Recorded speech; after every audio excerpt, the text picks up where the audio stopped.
I got up pretty early this morning, and it was very foggy, and my granddaughter said, "Grandpa, where are you going?" I said, "I'm going to go see June-san." And she said, "Tell her I said hello, and I'm going to go back to sleep." I don't know how many years ago we came here. A young boy by the name of Daijiro, I called him my son. And then we came over here and we started to be part of the crew that was picking rocks. And you couldn't really shovel too far down when you're running into rocks or the tip of a huge boulder. And we spent a week here, and I will remember that all my life. And I never came back until it was completed. 3/4 of my adult life have been associated with the words Nam-myoho Renge-kyo.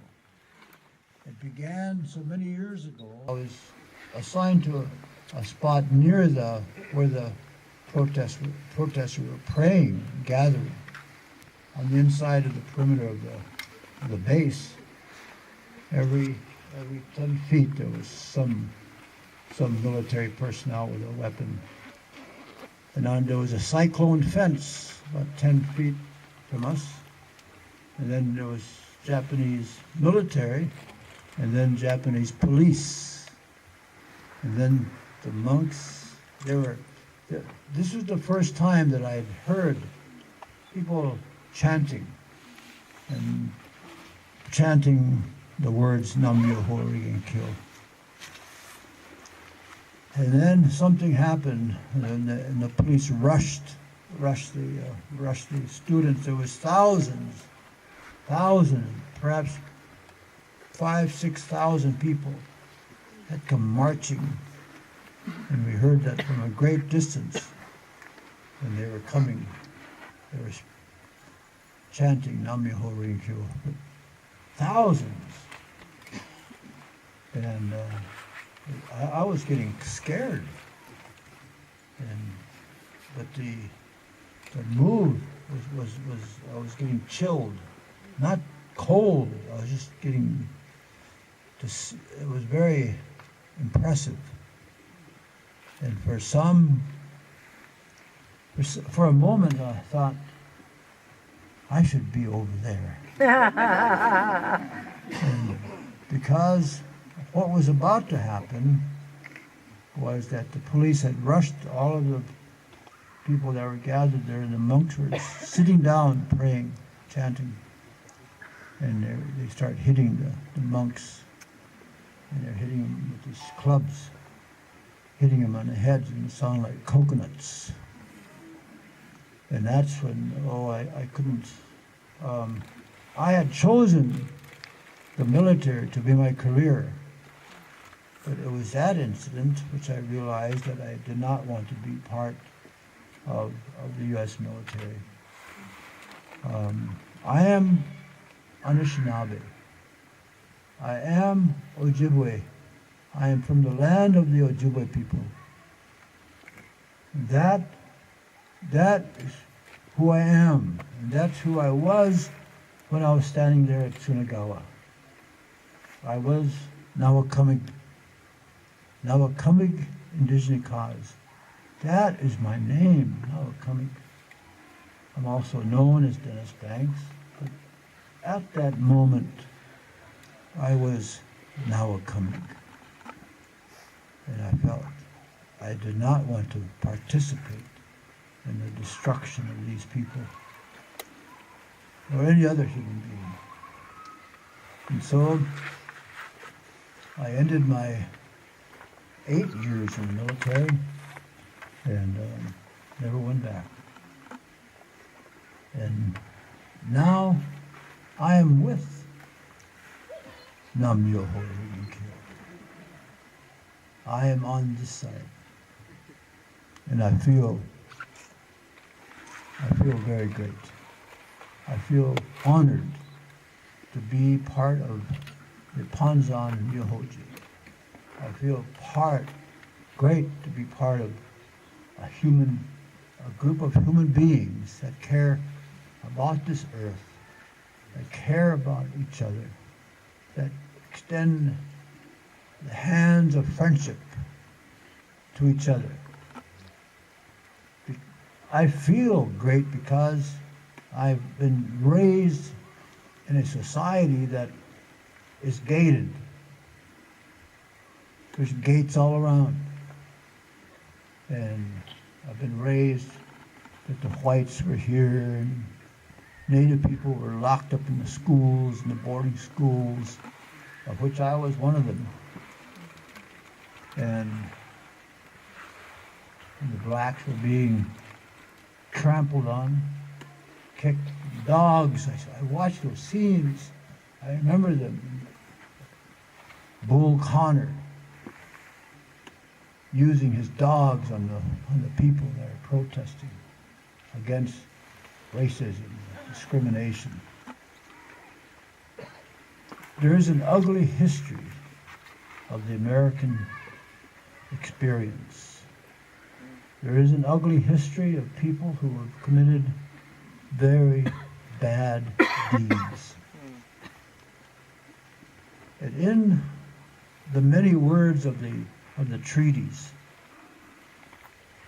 there are words that says, if there exists bad men amongst our people, bring that man forward, and we will expel them from the reservations.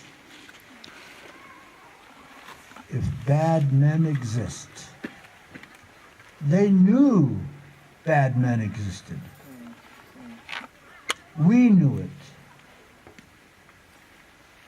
And we insisted that the language be very clear. If bad men exist. When I was in Japan, in Tsunagawa, I filled the description. I filled those shoes of the bad men. But inside me, I could not commit I could not follow the orders of what shall we do if they come over that fence. And the order was to shoot them. And Sergeant Johnson asked, do we shoot to maim or to injure? He said, no. You shoot to kill. This was a peacetime order given to us, to shoot to kill. People who were defending their own land. And stories and scenes raced through my mind that I was living something that had happened before in my history, on our lands in America. That bad men did exist. So when I met the Panzan, they never asked for any of our land. They never carried the Bible like they did. The missionaries came to our lands. Now we have the Bible, they have our lands. There's something wrong with that scene. During 1988, we ran through a place in Japan where they were building this nuclear facility. And then 2 years ago, that same place where we ran through and where Emmett Eastman said, you shouldn't be doing this. Something bad's going to happen. You don't know the power of Mother Nature. Mother Nature can take it away from you. maybe an earthquake might happen. It'll come crashing down.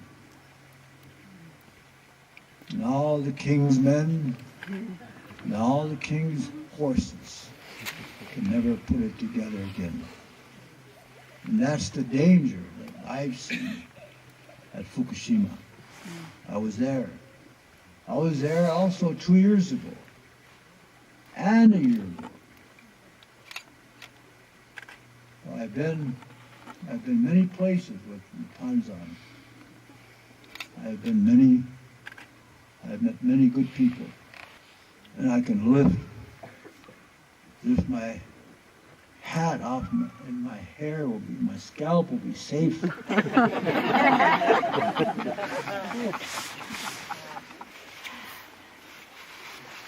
And I had the great honor of traveling with Nichidatsu Guruji. He became my mentor. And as the South Dakota prison officials took me to their prisons, I would pray. I would pray to the Great Spirit. And I would end my prayer with Nam Myo Horin Kyo. And I received a very sad message from the guards that a man called Nichidatsu Fuji had passed away. And it made me feel sad that I could not be with him. So I feel my life has been strengthened by my travels with the monks and nuns of Nipponzan Myohoji. And I will travel with them forever, wherever I go. I have in my home a temple, and I have 4 drums, and ready for Jun-san to come and visit. Because I know someday she will be there. And she might bring visitors, so I have the extra drums. So Katashoni and all of the monks and nuns of Nipponzan Myohoji, I owe a great deal to you. I have lots of faults, but ingratitude is not one of them. I'm very thankful. You have done more to save my life than I've done to build your pagodas.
Many people have touched my life more than I've touched theirs.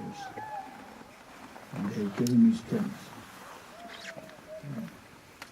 You know, it was kind of drizzling when I first came here. I said, if they have any kind of power, if this crowd has that power, they'll stop this drizzling. And I want to say thank you. Big words for that. I have, military speaking, I have 5 stars on my lapel here. People asked the security or TSA agent asked me this morning, what is that for? He says, are you a general? And I said, no. I said, this is the quality of my life. That's what it represents. Quality of my life. I had 1 star when I first met Jun-san. And as I prayed and visited the temples, I would get more strength. And these stars began to fill up. And now it means the quality of my life. The quality of my life is that like a 5-star hotel or a 5-star restaurant. That's who I am. I'm a 5-star Anishinaabe. That's all I am. And I harvest wild rice. I make maple syrup. And I fish. We fish with nets, big long nets, guaranteeing that I get a fish. My sons fish with a rod and reel. And every sometimes you get out of the boat, I say, catch anything? Nope, not today.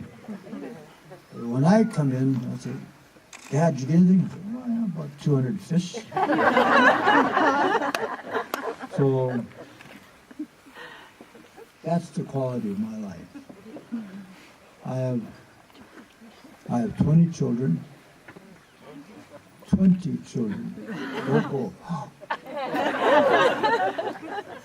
Supposed to have 20 children. There was maybe 10 million Native Americans here when Columbus landed. And through the reduction of our population because of diseases and wars and massacres, I felt that at least what I could do would be to help bring back the population. And people say, all by the same woman? I said, wait a while. All by the same man.